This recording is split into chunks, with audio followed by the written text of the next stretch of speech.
کو تو نہیں خرید سکتے. تو مال سے تو دنیا میں بھی ہر کام نہیں ہوتا، اور آخرت میں تو مال بالکل کام نہیں آئے گا. اور پھر کئی مرتبہ انسان کو اپنے بیٹوں پہ بڑا بھروسہ ہوتا ہے. جس کے 5-7 بیٹے ہو نا، کوئی بڑا آفیسر ہے، کوئی فوج میں ہے، کوئی سیاستدان ہے، کوئی تاجر ہے، کوئی فلاں ہے، تو وہ باپ سمجھتا ہے کہ بس کوئی بھی مسئلہ ہوا میں بیٹے کو کہہ دوں گا، میرا مسئلہ حل ہو جائے گا. تو اللہ نے فرمایا کہ قیامت کے دن بیٹے بھی کام نہیں آئیں گے. تو سوال پیدا ہوتا ہے کہ یا اللہ پھر کیا کام آئے گا؟ اللہ فرماتے ہیں الا من اتى اللہ بقلب سلیم. جو بندہ میرے پاس سنورا ہوا دل لایا، وہ دل اسے کام آئے گا. اس کا مطلب یہ کہ اللہ تعالیٰ دلوں کے بیوپاری ہیں، بندے سے دل چاہتے ہیں. حدیث پاک میں آتا ہے ان اللہ لا ينظر الى صورکم، بے شک اللہ تعالیٰ نہیں دیکھتے تمہاری شکل و صورتوں کو، ولا الى اموالکم، اور اللہ نہیں دیکھتے تمہارے مال پیسے کو، ولکن ينظر الى قلوبکم واعمالکم، اللہ دیکھتا ہے تمہارے دلوں کو اور تمہارے اعمال کو. اب دیکھیں کہ جو چہرہ لوگ دیکھتے ہیں، صبح اٹھ کے ہم سب سے پہلے اسی کو دھوتے ہیں، صاف کرتے ہیں. اور اگر کوئی کہے کہ جی چہرہ دھوئے بغیر باہر چلے جاؤ، ہم کہیں بھئی میلے منہ سے کیسے جائیں لوگوں کے سامنے، برا لگتا ہے.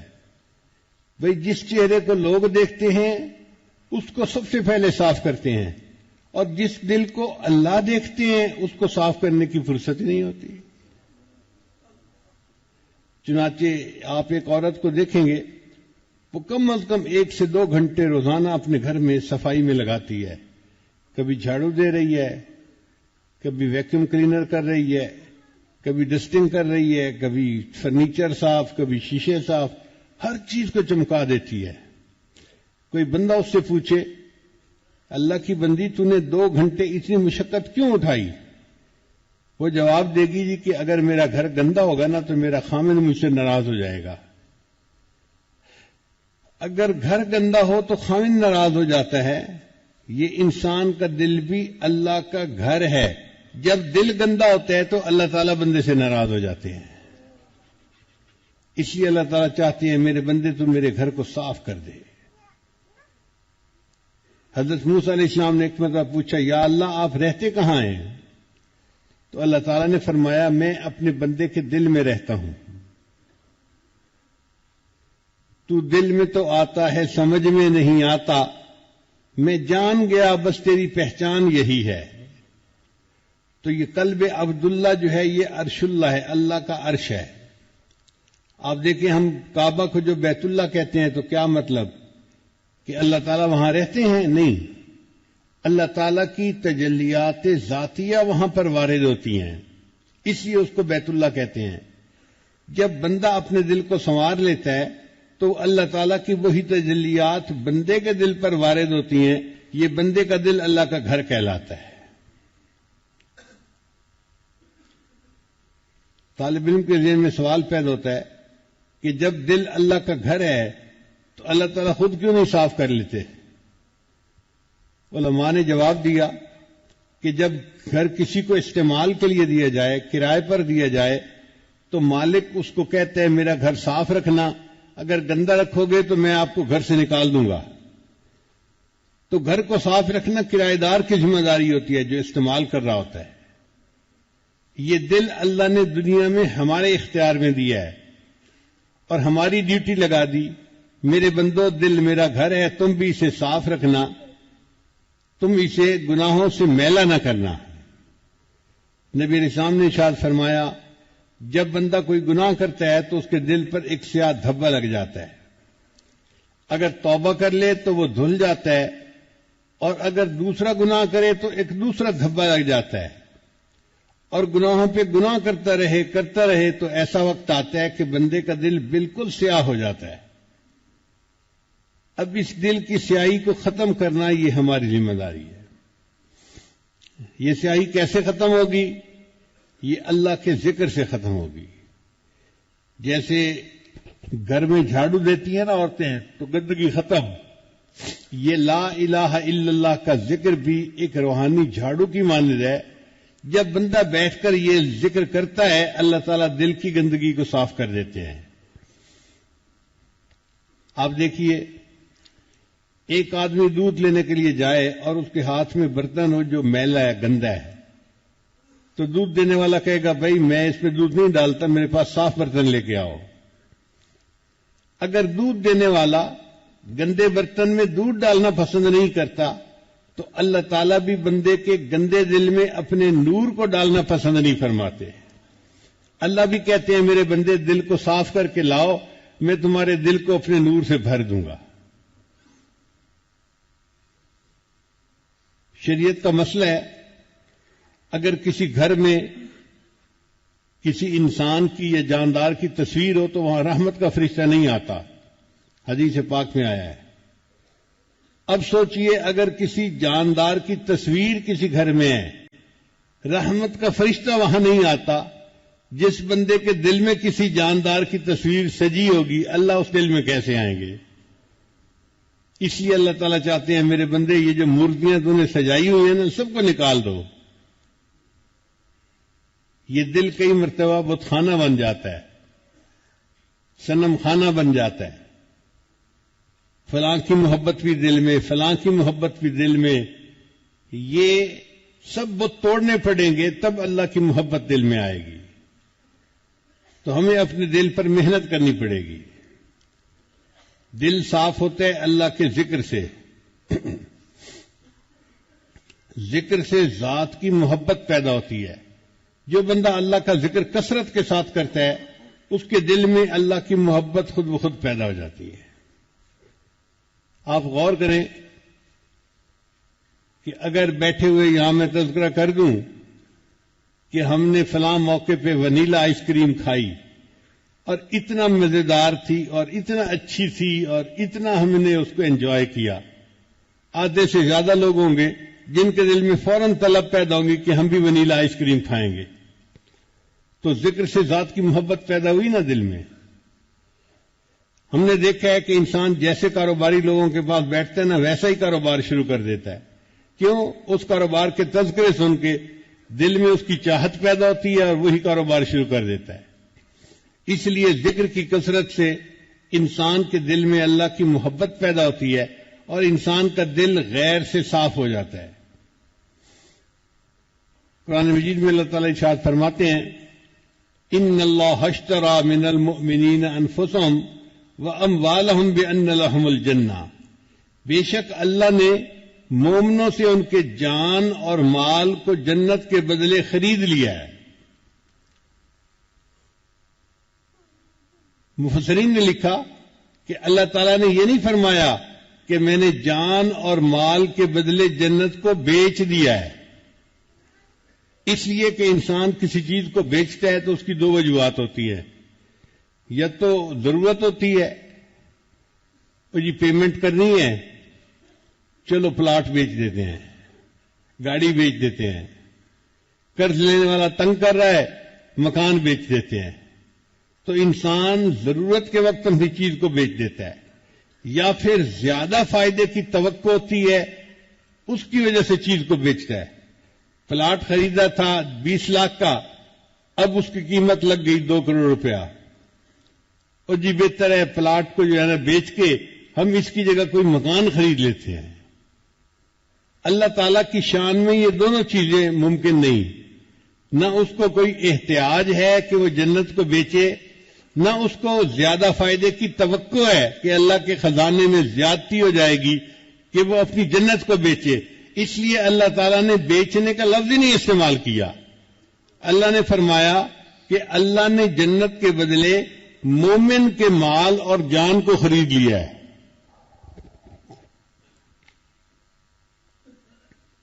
اب یہاں طالب علم کے ذہن میں خیال آتا ہے کہ جب بھی بندے کے پاس کچھ فالتو پیسے ہونا اس کی سب سے پہلی تمنا ہوتی ہے کہ میں گھر اپنا خریدوں، کرائے کے گھر سے جان چھوٹے، میرا اپنا گھر ہونا چاہیے. تو اگر اللہ تعالیٰ نے خریدنا ہی تھا تو بندے کا دل خریدتے جو اللہ کا گھر ہے. اللہ نے دل کا تو تذکرہ ہی نہیں کیا. اللہ نے تو فرمایا میں نے مومن کے مال اور جان کو جنت کے بدلے خرید لیا. اللہ آپ نے اپنا مکان تو خریدا نہیں. تو مفسرین نے اس کا بھی جواب دیا. مفسرین نے فرمایا کہ دیکھو انسان کا جو دل ہے نا وہ اللہ کا گھر ہے.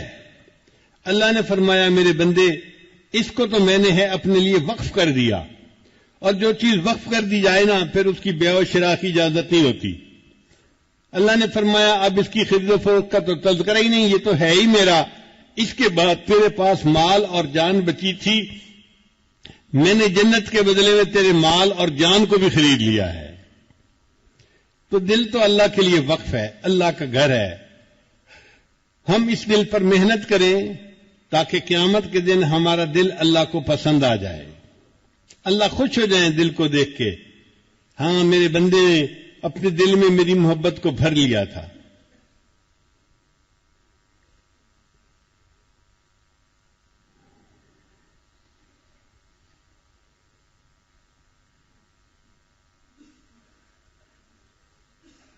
بعض مفسرین نے لکھا ہے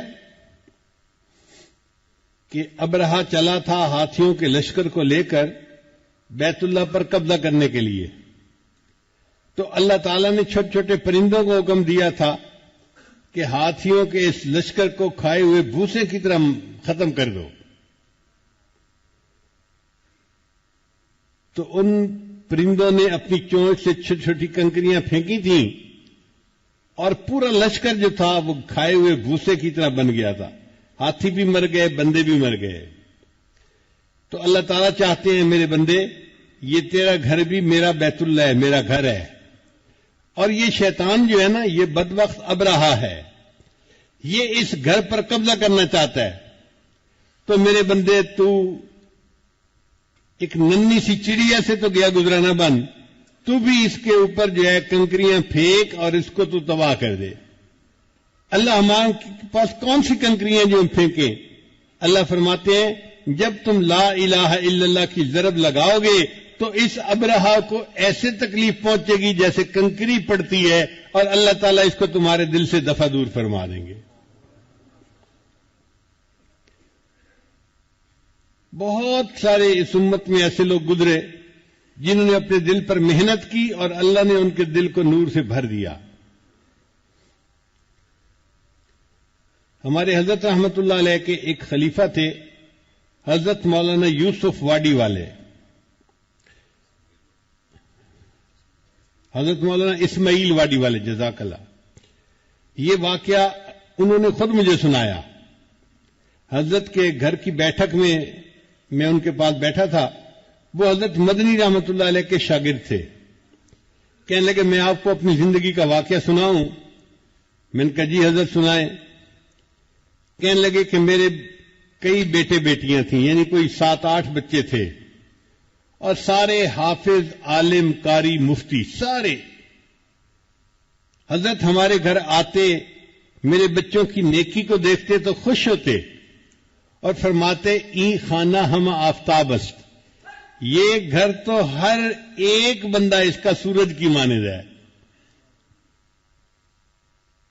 لیکن میرا ایک بچہ ایسا بھی تھا کہ جو فرانسیسی زبان سیکھنے کے لیے فرانس چلا گیا اور وہ ذہنی طور پہ دہریہ بن گیا.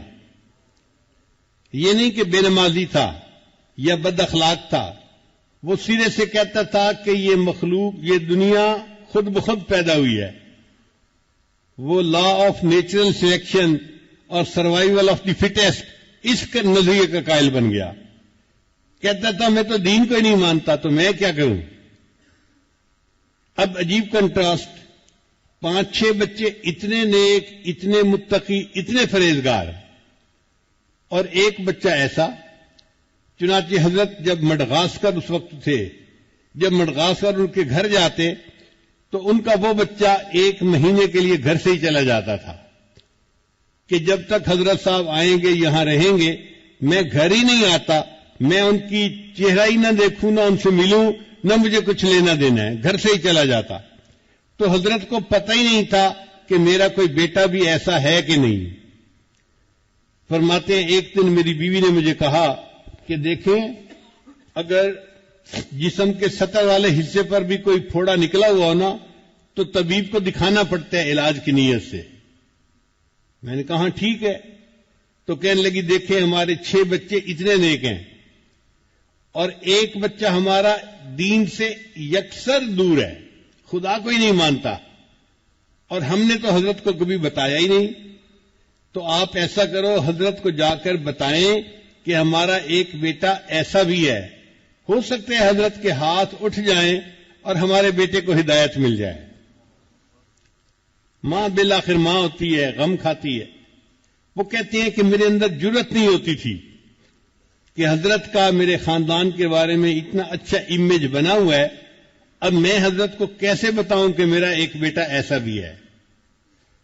ایک دن بیوی نے جب بہت زیادہ زور دیا تو میں نے جا کر حضرت کی خدمت میں عرض کر دیا کہ حضرت میرا ایک بیٹا ایسا بھی ہے, آپ نے اس کو کبھی دیکھا بھی نہیں, وہ آپ کے سامنے ہی نہیں آتا, 1 مہینے کے لیے گھر سے چلا جاتا ہے, اور آپ کو چونکہ بتانا ضروری تھا کہ آپ اس کی دعائیں مل جائیں, اس لیے میں نے تذکرہ کر دیا ہے.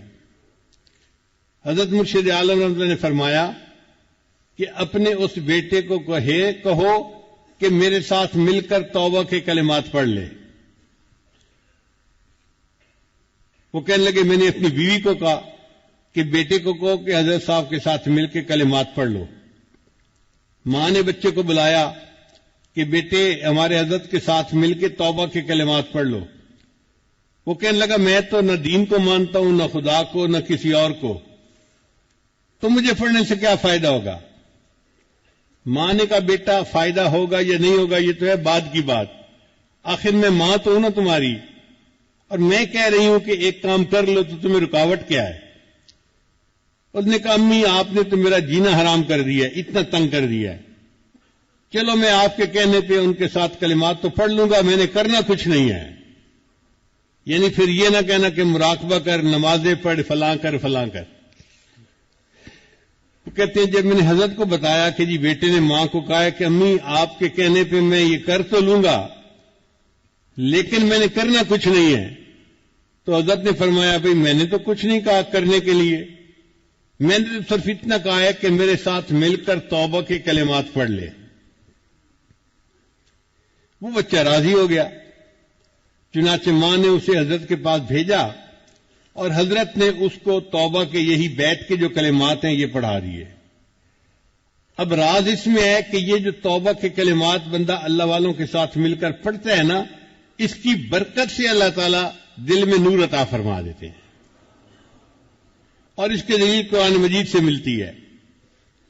اللہ تعالیٰ ارشاد فرماتے ہیں یا ایھا النبی, اے نبی صلی اللہ علیہ وسلم, اذا جاءک المؤمنات, جب آئیں آپ کے پاس ایمان والی عورتیں, مشرکات نہیں کہا, کافرات نہیں کہا, منافقات نہیں کہا, اذا جاءک المؤمنات اس کا مطلب صحابیات ہیں.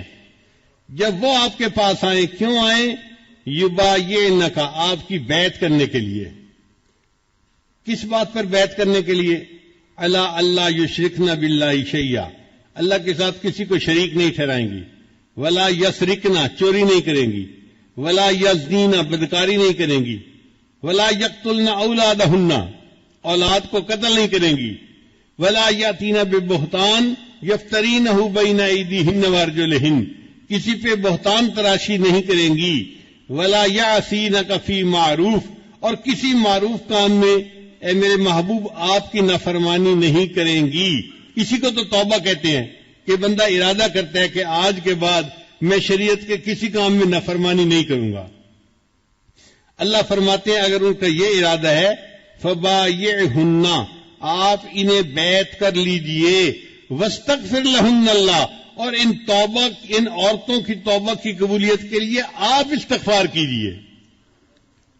راز دیکھیے جو بیعت کی برکتیں نا وہ یہاں سے ثابت ہو رہی ہے کہ وہ عورتیں تو استغفار کرتی ہیں, توبہ کرتی ہیں, ٹوٹ جاتی ہے, پھر کرتی ہیں, پھر ٹوٹ جاتی ہے. اب وہ آپ کے پاس آئی ہیں, آپ ان کو توبہ کے کلمات پڑھائیں اور ان کے بہاف پر ان کے وکیل بن کر آپ استغفار کیجئے. ان اللہ غفور الرحیم, اللہ تعالیٰ غفور ہے, اللہ تعالیٰ رحیم ہے. ہمارے حضرت فرمایا کرتے تھے کہ جب کوئی سچی توبہ کی نیت لے کر آتا ہے اور شیخ کے ہاتھ پر یہ کلمات پڑھتا ہے، اللہ نے خود وعدہ فرما دیا ان اللہ غفور الرحیم، لہذا اللہ اس بندے کی توبہ کو قبول فرما لیتے ہیں، اس کو نیکی پر استقامت عطا فرما دیتے ہیں۔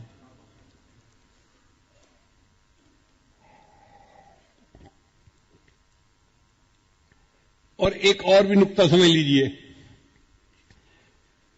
کہ احادیث ہم جتنی پڑھتے ہیں نا، ان کی جو روایت ہے، سند ہے، وہ اوپر چلتے چلتے چلتے نبی علیہ السلام تک پہنچتی ہے، اور جس حدیث پاک کی سند نبی علیہ السلام تک پہنچ جائے اس کو سند متصل کہتے ہیں، کہ نبی علیہ السلام تک یہ سند بالکل صحیح بندوں کے ذریعے سے نبی علیہ السلام تک پہنچی۔ اب ایسی حدیث مبارکہ جس کی سند متصل ہو، اس کا درجہ بہت بڑھ جاتا ہے، وہ نص بن جاتی ہے۔ محبوب صلی اللہ علیہ وسلم کا فرمان صحیح راویوں کے ذریعے سے پہنچا، اس پر عمل کرنا لازم ہو جاتا ہے، وہ کوئی عام بات نہیں رہتی، وہ محبوب کی بیعت ہوتی ہے، اور سند متصل کی وجہ سے اس کا رتبہ بڑا ہو جاتا ہے۔ اسی طرح کچھ اعمال ہیں جن کو سند متصل کا درجہ حاصل ہوتا ہے۔ مثلا ہم جیسے توبہ کے کلمات پڑھتے ہیں نا، تو ایسے ہی میں نے اپنے شیخ کے ہاتھ پر توبہ کی، انہوں نے اپنے شیخ کے ہاتھ پر، انہوں نے یہ سلسلہ اوپر چلتے چلتے سیدنا صدیق اکبر عنہ کے تک پہنچتا ہے، اور سیدنا صدیق اکبر عنہ نے نبی علیہ السلام کے ہاتھ پر توبہ کی۔ تو یہ ایک عمل ایسا ہے کہ جس کو سند متصل کا رتبہ حاصل ہے۔ اب اس عمل کی برکت سے اللہ تعالیٰ بندے کی توبہ کی نیت پر اس کو انعام دیتے ہیں اور توبہ کو قبول فرما لیتے ہیں۔ اس لیے اللہ تعالیٰ صحابہ کرام کی ایک صفت بیان کرتے ہیں، قرآن مجید میں اللہ تعالیٰ فرماتے ہیں فاستقم کما امرت ومن تاب معک، اے میرے محبوب آپ بالکل سیدھے رہیے شریعت کے اوپر، اور سارے وہ لوگ جنہوں نے آپ کے ساتھ مل کر توبہ کی۔ بھئی صحابہ میں تو بڑی صفات تھیں، کسی اور صفت کا تذکرہ اللہ کر دیتے، اللہ نے فرمایا نہیں، ان کے اعمال میں سے ایک بڑا عمل یہ ہے انہوں نے میرے محبوب کے ہاتھ پر توبہ کے کلمات پڑھے ہیں، لہذا فرمایا کہ آپ بھی سیدھے رہیے اور جنہوں نے آپ کے ہاتھ پر توبہ کی وہ بھی سیدھے رہیں۔ اس کا مطلب یہ کہ یہ جو توبہ کرنی ہوتی ہے نا کسی اللہ والے کے ساتھ، اس کی اللہ کے ہاں کوئی قدر ہوتی ہے، مقام ہوتا ہے۔ چنانچہ اس بچے نے توبہ کے کلمات پڑھے، اب اس کی زندگی میں تبدیلی آنی شروع ہو گئی۔ وہ فرمانے لگے کہ اگلے سال حضرت جب تشریف لائے تو بیٹے نے اپنی ماں کو کہا کہ میں پہلے تو 1 مہینے کے لیے گھر سے چلا جاتا تھا، اب میں گھر سے نہیں جاؤں گا، گھر پہ ہی رہوں گا۔ اب وہ گھر پہ رہا تو حضرت کو اس نے دیکھا، لوگوں کو آتے جاتے بیعت ہوتے ہوئے دیکھا، پھر اس نے کہا کہ اچھا امی میں کبھی کبھی حضرت کے کھانا دے دیا کروں گا، تو کبھی روٹی سامنے لا کے دسترخوان پہ رکھ دی، کبھی پانی رکھ دیا، یعنی حضرت سے مانوس ہونے لگ گیا، قریب آنے لگ گیا۔ یہ برکت تھی ان کلمات کی کہ 2 سال کے بعد ایک دن اس اپنی والدہ کو کہا امی میرا دل کہتا ہے کہ میں کلمہ پڑھ کے مسلمان ہو جاؤں۔ اللہ کی شان دیکھیے، جو خدا کے وجود کو نہیں مانتا تھا اس نے کلمہ پڑھا اور وہ مسلمان ہو گیا۔ پھر اس نے حضرت کے ہاتھ پر دوبارہ توبہ کے کلمات پڑھے، اب اس کو حضرت سے محبت ہو گئی اور وہ حضرت کے بیانات میں بیٹھنے لگ گیا۔ بیانات کو سن کر اس کے دل کی حالت بدلی، پھر اس نے حضرت سے کہا کہ حضرت میرا دل چاہتا ہے میں عالم بنوں۔ حضرت نے فرمایا ٹھیک ہے بنو۔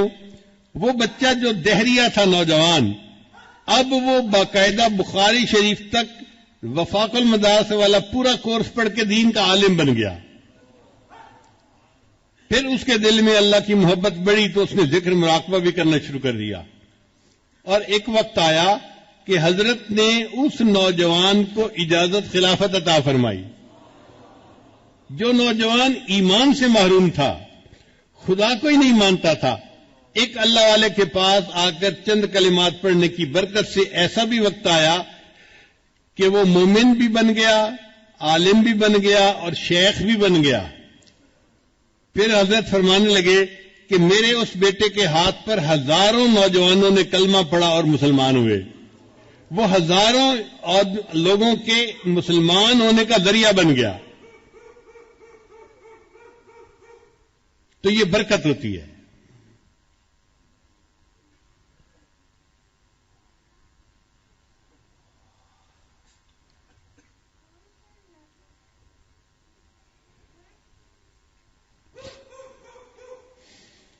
اب رہ گئی بات کہ ہم اللہ کا ذکر کیسے کریں، تو وہی ہمیں از خود کرنے کی ضرورت نہیں ہے. اللہ والوں نے ہمیں طریقہ سکھا دیا. ہمارے نقشبندیہ سلسلہ میں مراقبہ سکھاتے ہیں کہ انسان اپنی آنکھوں کو بند کر لے، سر کو جھکا لے، دنیا اب جو کوئی دنیا میں ہے اس سے ہٹ کٹ کے اللہ کی یاد میں ڈوب جائے اور یہ سمجھے کہ میرا دل اللہ اللہ اللہ بول رہا ہے اور میں سن رہا ہوں. زبان سے نہیں پڑھنا ہوتا، زبان تالو سے لگی ہوئی ہو. اب اس طرح روزانہ 15-20 منٹ بیٹھنے سے دل میں اللہ کی محبت بڑھنی شروع ہو جاتی ہے. اور ایک وقت آتا ہے کہ انسان کا دل اللہ اللہ کہتا ہے اور بندے کو اس کا ادراک ہوتا ہے. اس کو ذکر قلبی کہتے ہیں. اور یہ ذکر قلبی جب نصیب ہو جاتا ہے تو پھر بندے کی زندگی کا بیٹھنا اٹھنا بدل جاتا ہے، آنکھ کا دیکھنا بدل جاتا ہے، زبان کا بولنا بدل جاتا ہے، دل دماغ کی سوچ بدل جاتی ہے. سچی بات کہوں کہ انسان خود ہی بدل جاتا ہے. اس لیے اللہ رب العزت کا یہ کرم ہے کہ اللہ نے ہمیں اپنے نام کی خاطر آج اکٹھے ہونے کی توفیق عطا فرمائی.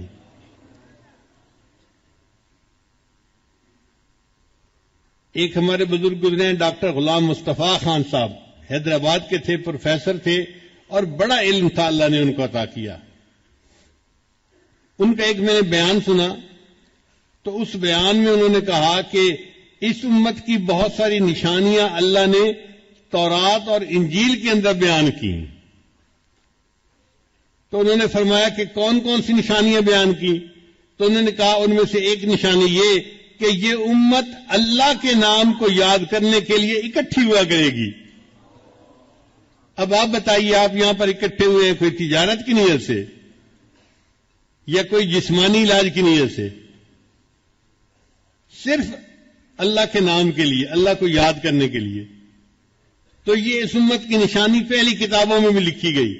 مختلف شہروں سے ہوں گے، مختلف قبیلوں سے ہوں گے اور وہ ایک جگہ پر جمع ہوں گے اللہ کی یاد کی خاطر.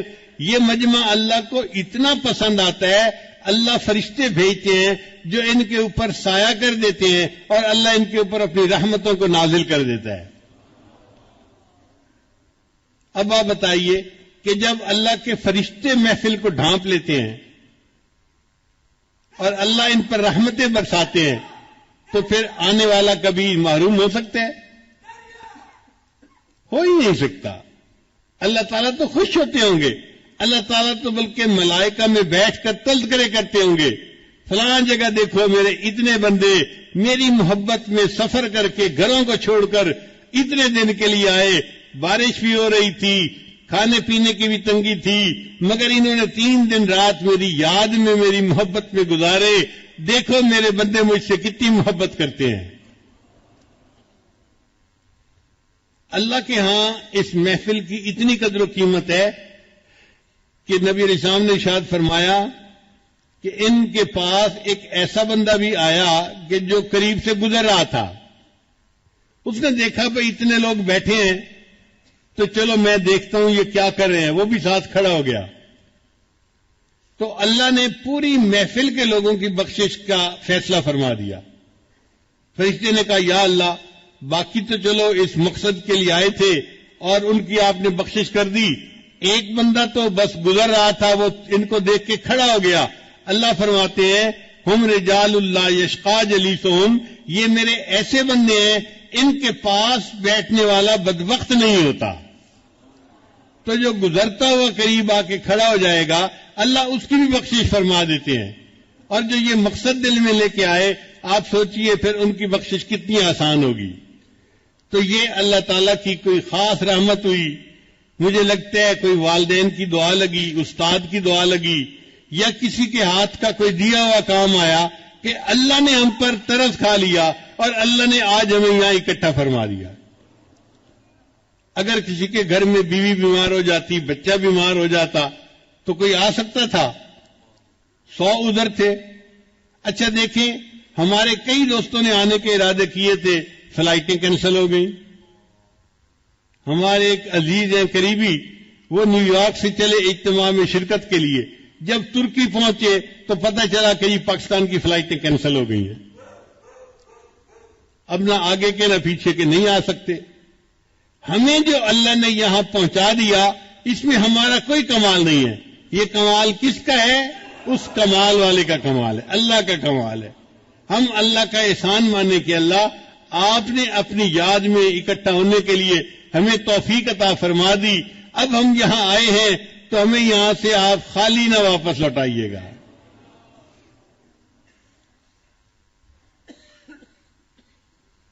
ہمارے دل کا سنورنا بہت آسان ہے. اگر اس کے اوپر اللہ کی رحمت کی نظر پڑ جائے. تیری ایک نگاہ کی بات ہے، میری زندگی کا سوال ہے. ایک رحمت کی نظر اللہ کی پڑ جاتی ہے، بندے کا دل سنور جاتا ہے.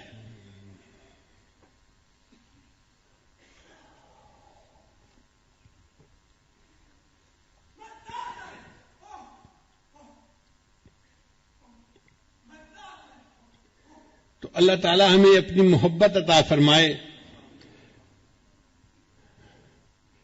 کل کے بیان میں نے ایک بات کہی تھی کہ ایک بزرگ نے فرمایا، مساکین و اہل دنیا، یہ اہل دنیا کتنے مسکین ہیں کہ یہ دنیا سے آ گئے اور انہوں نے اچھی چیز کا مزہ ہی نہیں چکھا. بیٹھ جائیے کہ یہ دنیا والے مساکین ہیں کہ دنیا سے ہو کے آ گئے اور انہوں نے اچھی چیز کا مزہ ہی نہیں چکھا. تو کسی نے پوچھا کہ حضرت اچھی چیز سے کیا مراد؟ فرمان لگے اللہ کی محبت کا جس نے مزہ ہی نہیں چکھا اس نے دنیا میں آ کے دیکھا ہی کیا ہے.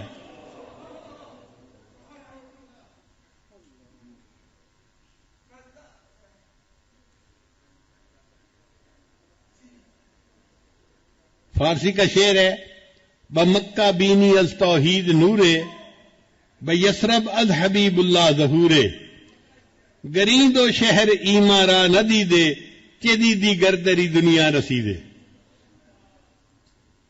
میں مکہ میں توحید کا نور دیکھتا ہوں اور نبی علیہ السلام کے نور کا ظہور میں مدینہ میں دیکھتا ہوں.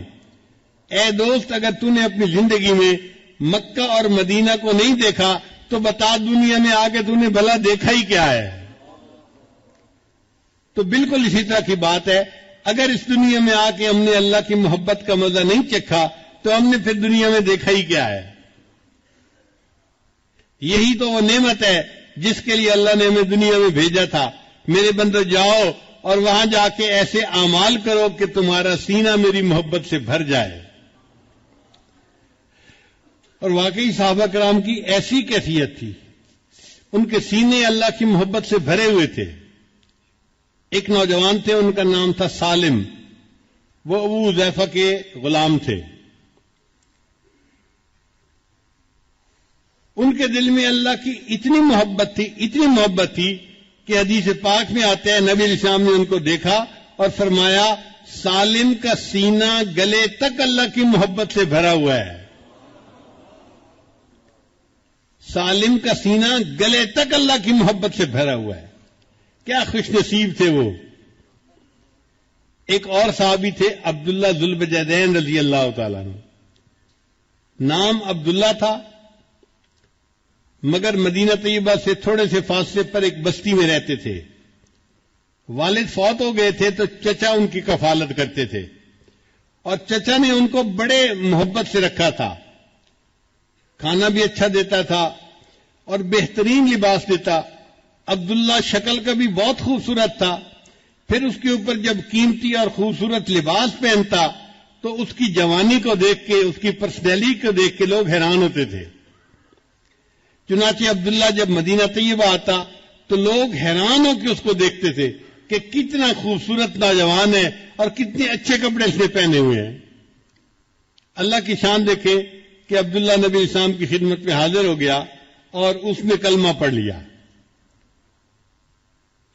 اب جب واپس گھر گیا تو چاہتا تو وہ تھا کہ میں نبی علیہ السلام کی محبت کو چھپاؤں، مگر محبت چھپانے سے چھپتی نہیں ہے۔ ایک دم بھی محبت چھپ نہ سکی جب تیرا کسی نے نام لیا۔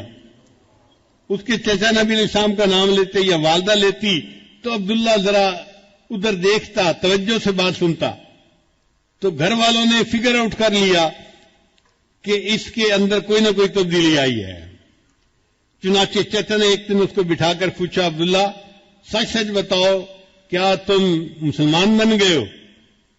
تو عبداللہ رضی اللہ عنہ نے بتا دیا، ہاں میں نے کلمہ پڑھا ہے، میں مسلمان ہو گیا ہوں۔ چچا کو بڑا غصہ آیا، اس نے کہا کہ میں اتنا پیسہ خرچ کرتا ہوں، تمہیں بہترین غذا دیتا ہوں، تمہیں کھانا دیتا ہوں، لباس دیتا ہوں، اور تو ایسا نمک حرام کہ ہم اپنے ماں باپ کے دین پہ جمے ہوئے ہیں، تو ہمارے دین کو چھوڑ کے چلا گیا۔ اگر ایسا ہے تو میں تمہیں پھر اس گھر میں رہنے کی اجازت نہیں دے سکتا، میں نکال دوں گا۔ عبداللہ نے کہا نکال دے، میں چلا جاؤں گا۔ چچا کو اور غصہ آیا، اس نے تو پٹائی کی پہلے، جب ٹکا کے مار لیا نا اور اس کا غصہ تھوڑا ٹھنڈا ہوا تو اس نے کیا کیا کہ عبداللہ کے جسم پہ جو لباس تھا نا، پورا لباس کاٹ کے اتار دیا۔ یہ لباس میں تجھے سلوا کے دیا تھا، اب یہ لباس میں اتارتا ہوں۔ چنانچہ بالکل جیسے چھوٹا بچہ بالکل برہنہ ہوتا ہے، عبداللہ کو اس طرح برہنہ حالت میں اس نے اپنے گھر سے دھکا دے دیا۔ اب جوان عمر بیٹا جب اس طرح برہنگی کی حالت میں گھر سے باہر نکلا تو ماں کچھ کر تو سکتی نہیں تھی۔ اس نے کیا کیا کہ ایک چادر تھی جو اپنے سر پہ عورتیں بڑی چادر لیتی ہیں، اس نے وہ چادر گلی میں ڈال دی کہ میرا بیٹا کم از کم میری چادر سے اپنے سطر کو تو چھپا لے گا۔ عبداللہ رضی اللہ عنہ نے اس چادر کے 2 ٹکڑے کر دیے، ایک ٹکڑا تہبند کی طرح باندھ لیا اور دوسرا ٹکڑا جیسے سردیوں میں گرم چادر لپیٹتے ہیں اپنے اوپر لپیٹ لیا۔ پھر عبداللہ سوچنے لگا میں کہاں جاؤں؟ تو دل نے کہا کہ جن کی خاطر یہ سب کچھ میرے ساتھ پیش آیا ہے اب مجھے انہی کے پاس جانا ہے۔ چنانچہ عبداللہ رضی اللہ تعالیٰ عنہ مدینہ طیبہ آئے۔ فجر کے بعد کا وقت ہے، نبی علیہ السلام مسجد میں تشریف فرمائے ہیں اور صحابہ سے گفتگو فرما رہے ہیں۔ اللہ کے حبیب صلی اللہ علیہ وسلم نے دور سے عبداللہ کو آتے ہوئے دیکھا تو محبوب صلی اللہ علیہ وسلم نے پہچان لیا، یہ وہی نوجوان تھا جو اتنے خوبصورت لباس پہنتا تھا، لوگ اس کی طرف آنکھ اٹھا کے دیکھتے تھے، آج 2 چادروں میں لپٹا ہوا آ رہا ہے، دونوں جہاں کسی کی محبت میں ہار کے وہ آ رہا ہے کوئی شب غم گزار کے۔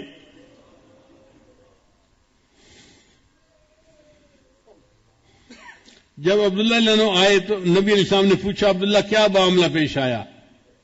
انہوں نے بتایا کہ مجھے اتنی پٹائی ہوئی، اپنے زخم کو نشان دکھائے اور میرے تو کپڑے بھی اتار لیے گئے، اور یہ والدہ کی چادر ہے جس میں کہ میں اپنے جسم لپیٹ کے آپ کے پاس حاضر ہو گیا ہوں۔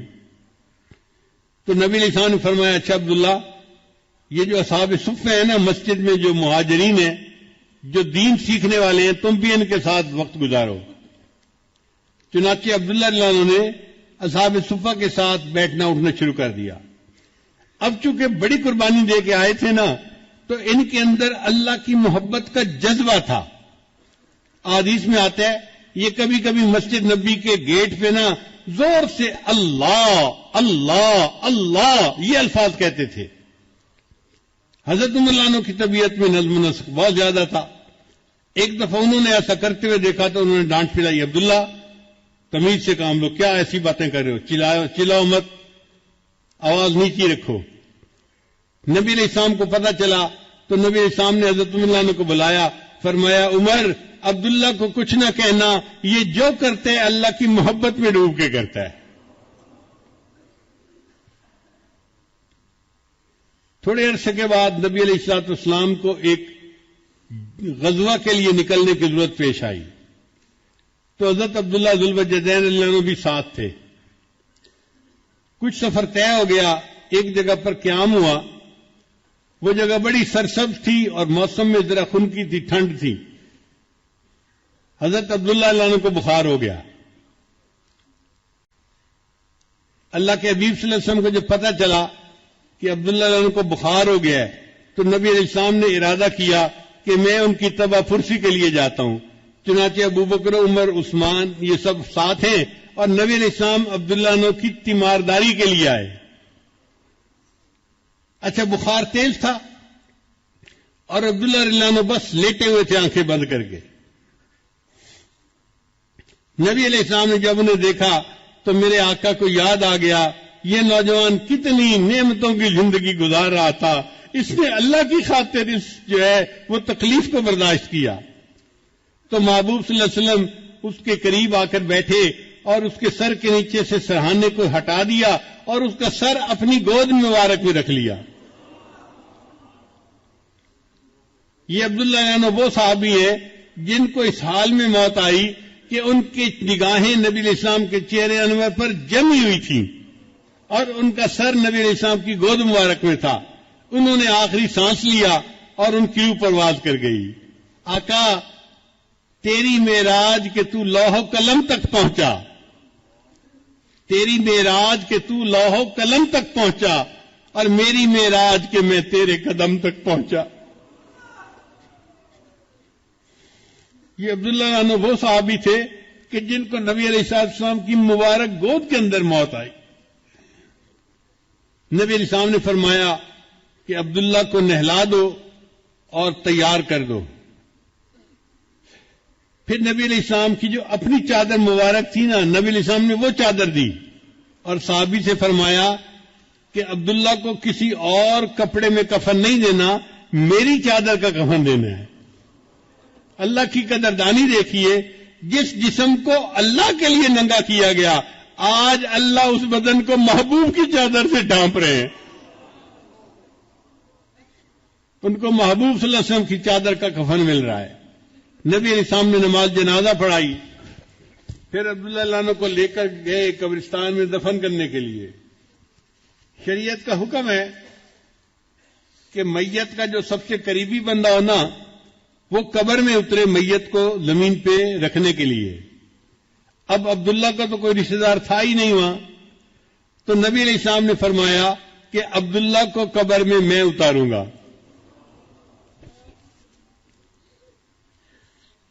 چنانچہ حدیث پاک میں آتا ہے کہ نبی علیہ السلام عبداللہ عنہ کی قبر میں نیچے اترے اور آپ نے اپنے دونوں مبارک ہاتھوں میں ان کی میت کو لیا اور اپنی امانت کو زمین کے سپرد کر دیا. پھر ان کی میت کو زمین پر رکھتے ہوئے نبی علیہ السلام نے ایک بات کہی. اس بات کو سن کے تو عمر رضی اللہ عنہ وجد میں آ گئے.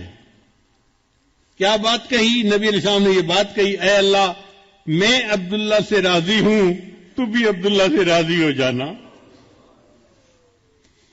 حضرت عمر رضی اللہ عنہ یہ واقعہ سنایا کرتے تھے اور تمنا کیا کرتے تھے کاش عبداللہ کی جگہ عمر الخطاب کی لاش ہوتی اور محبوب یہ فرماتے، اے اللہ، میں اس سے راضی ہوں، تو بھی اس سے راضی ہو جانا. اللہ کی قدردانی کی انتہا دیکھیے. اللہ کرے کہ ہمیں اللہ تعالیٰ اپنی ایسی محبت عطا فرمائے کہ ہمارا دل اللہ کی محبت سے بھر جائے، ہمارا اٹھنا بیٹھنا چلنا پھرنا کھانا پینا سب کچھ اللہ کے لیے ہو جائے. اور یہ کوئی مشکل کام نہیں ہے. ان خانقاہوں میں یہی عشق کی پڑیا ملتی ہے. علامہ اقبال فرماتے ہیں، عقل و دل و نگاہ کا مرشد اولی ہے عشق. عقل و دل و نگاہ کا مرشد اولی ہے عشق. عشق نہ ہو تو شرع و دین بت کدائے تصورات. اگر اللہ کی محبت کو درمیان سے نکال دو تو شریعت پھر پیچھے کیا رہ جاتی ہے؟ چند نظریات ہی رہ جاتے ہیں. اس لیے انسان دنیا میں جیے تو اللہ کی محبت میں جیے اور اس نعمت کو دنیا سے لے کر آخرت کی طرف جائے.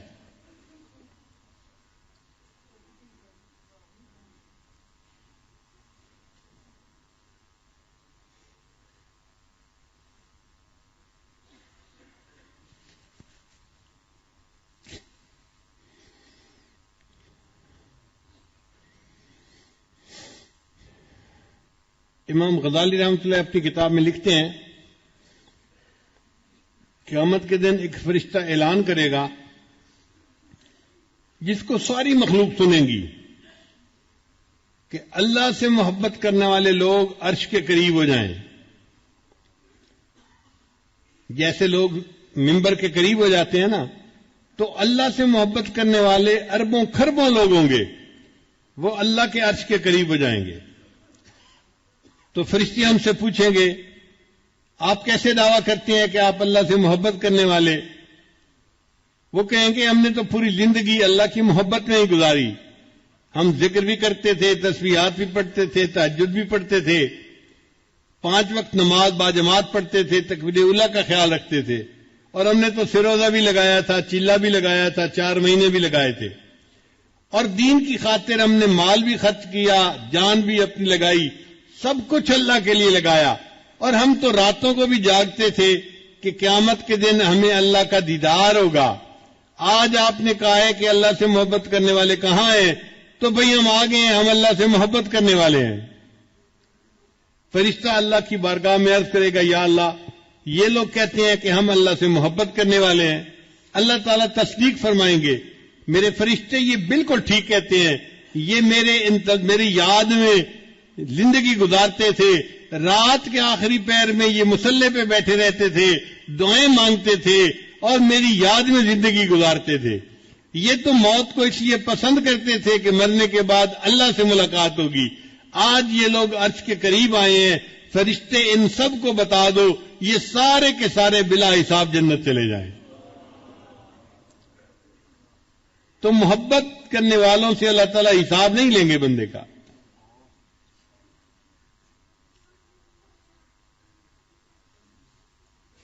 بلے شاہ رحمت اللہ علیہ ایک بزرگ گزرے ہیں قصور میں.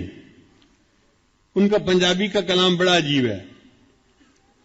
وہ فرماتے ہیں کورے کاغذ کتاب نہ ہوندے، اگر صاف کاغذ ہوں اور میں ان کی جلد بنا دوں کتاب کی شکل میں تو اس کو کتاب تو کوئی نہیں نہ کہے گا، اس پر تو کچھ لکھا ہوا نہیں ہے. تو وہ فرماتے ہیں کہ کورے کاغذ کتاب نہ ہوندے تے سارے پھول گلاب نہ ہوندے. اور ہر پھول گلاب کا پھول نہیں ہوتا، کوئی گلاب کا پھول ہوتا ہے ورنہ باقی دوسرے پھول ہوتے ہیں. کورے کاغذ کتاب نہ ہوندے تے سارے پھول گلاب نہ ہوندے تے جیکر یاری لائیے بلیا تے یارا نال حساب نہ ہوندے. اور بلے شاہ اگر کسی سے یاری لگائے تو پھر یار سے حساب لینا بڑا مشکل کام ہوتا ہے، دل ہی نہیں چاہتا حساب لینے کو. تو اللہ تعالیٰ سے جو محبت کرے گا اللہ تعالیٰ قیامت کے دن اس کے حساب نہیں لیں گے، فرمائیں گے میرے بندے تم مجھ سے محبت کرتا تھا، اس کا یہ انعام ہے، بلا حساب جنت میں داخل ہو جا.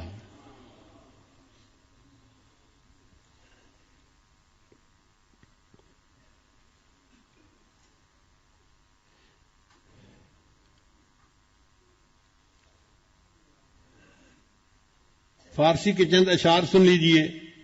امیر خسرو رحمت اللہ علیہ کے ہیں، فرماتے ہیں جان ز تن